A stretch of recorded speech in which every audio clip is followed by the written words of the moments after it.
আসসালামু আলাইকুম। আজকে ডায়াবেটিস নিয়ে কথা বলবো। তো আপনারা কি জানেন যে আপনাদের বডিতে হচ্ছে ঘন ঘন আপনাদের প্রস্রাব হচ্ছে, অতিরিক্ত ক্ষুধা লাগছে, শরীরের ওজন খুব দ্রুত দ্রুত কমে যাচ্ছে, অলওয়েজ ক্লান্তি লাগছে। এগুলো আপনাদের ডায়াবেটিসের লক্ষণ হতে পারে। তো ন্যাচারালি হয় কি আপনার লক্ষণ ছাড়াও অনেক সময় বডিতে ডায়াবেটিস থাকতে পারে। তো ডায়াবেটিসকে মেজার করার জন্য মেইনলি ৩টা টেস্ট করা হয়, যেটা হচ্ছে র্যান্ডম ব্লাড সুগার যেটা হয় সেটা হচ্ছে দিনের যে কোনো সময় আপনি হচ্ছে ব্লাড দেবেন, তো বেশি আছে কি না বা কম আছে কি না সেটা সেখান থেকে মেজার করা যাবে। এইটা হয় কি, এটা এই টেস্টটার মাধ্যমে হয় কি আপনার শরীরে সার্টেন টাইমে মানে একটা একটা নির্দিষ্ট টাইমে কী পরিমাণে ব্লাড সুগার উৎপন্ন হচ্ছে সেটা জানা যায়। তো এটা লেভেল কত পর্যন্ত থাকলে আপনি বুঝবেন যে আপনি নিরাপদ কিনা, এটা হচ্ছে 140-এর নিচে যদি থাকে তখন আপনি নিরাপদ মানে নর্মাল। 140 থেকে 199 পর্যন্ত যদি থাকে তখন আপনার হচ্ছে প্রি ডায়াবেটিক লেভেলে আছে, মানে এখান থেকে আপনাকে সচেতনতা বাড়াতে হবে। আর যদি 200-র উপরে থাকে তাহলে হচ্ছে আপনি একদম ডেঞ্জারাস লেভেল মানে ডেঞ্জার জোনে আছেন।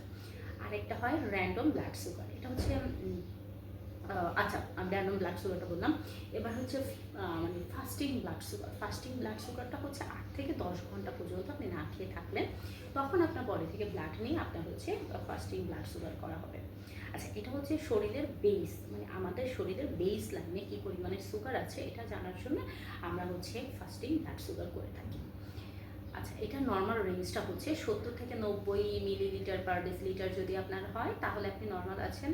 আর হচ্ছে আপনার 100 থেকে 120 পর্যন্ত যদি থাকে তাহলে প্রি ডায়াবেটিক পেশেন্ট আপনি, আর 126-এর বেশি থাকলে আপনি ডায়াবেটিক পেশেন্ট। আচ্ছা, এবার আরেকটা টার্ম সেটা হচ্ছে SBAIC, এটা এভাবেই লেখা থাকে, প্রেসক্রিপশনে এভাবেই লেখা থাকে। এটা হচ্ছে কি গড় সুগার টেস্ট, মানে আপনার 3 থেকে 4 মাসে বা 2 থেকে 3 মাসের আপনার বডিতে ব্লাড সুগারের গড় দিয়ে এটা হচ্ছে নির্ণয় করা হয়। এটা সবচেয়ে গুরুত্বপূর্ণ, যখন দেখা যায় কোনো পেশেন্ট ডায়াবেটিক পেশেন্ট হয়ে যাচ্ছেন তখন তাকে এটা করতে হবে, ঠিক আছে? আর এটা লেভেল কত, আপনার যদি 5.7-এর নিচে থাকে তাহলে আপনি নর্মাল আছেন, দেন হচ্ছে 5.7 থেকে 6.4 পর্যন্ত থাকলে আপনি হচ্ছে ডায়াবেটিক প্রি ডায়াবেটিক পেশেন্ট, আর যদি 6.5-এর বেশি থাকে তখন আপনি ডায়াবেটিক পেশেন্ট। আচ্ছা, আর একটা জিনিস গুরুত্বপূর্ণ যেটা জানা সেটা হচ্ছে প্রেগন্যান্সি ডায়াবেটিক প্রোফাইল, ঠিক আছে? ন্যাচারালি হয় কি প্রেগনেন্সিতে তো বডিতে অনেক হরমোনের ডিসব্যালেন্স হয় বা অনেক হরমোনের দিক সেদিক হয়, তখন অনেকের না ডায়াবেটিকের ঝুঁকি থাকে। হ্যাঁ, তো এইটা জানার জন্য হচ্ছে প্রেগনেন্সি প্রোফাইল করা হয়। সবচেয়ে ইম্পর্টেন্ট জিনিস আরেকটা জিনিস মাথায় রাখবে, কিছু কিছু লক্ষণ যেগুলো হচ্ছে চোখে, যেমন চোখে ঝাপসা দেখছেন, ঘা শুকাতে দেরি হচ্ছে, বডিতে প্রচুর পরিমাণে র্যাশ হচ্ছে, ইনফেকশন হচ্ছে, হাত পা ঝিনঝিন করছে, তখনও কিন্তু আপনি ডায়াবেটিক পেশেন্ট হতে পারেন।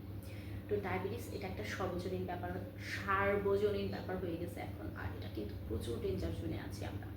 তো বাংলাদেশ আমাদের ডায়াবেটিসকে কন্ট্রোল রাখার জন্য প্রথম থেকে এক্সারসাইজ, খাবার দাবারের কন্ট্রোল, এগুলো খুবই খুবই খুবই গুরুত্বপূর্ণ। যদি এই সম্পর্কে আরও ভিডিও চান দেন কমেন্ট করুন, আমি এই সম্পর্কে আরও ভিডিও দেওয়ার ট্রাই করবো।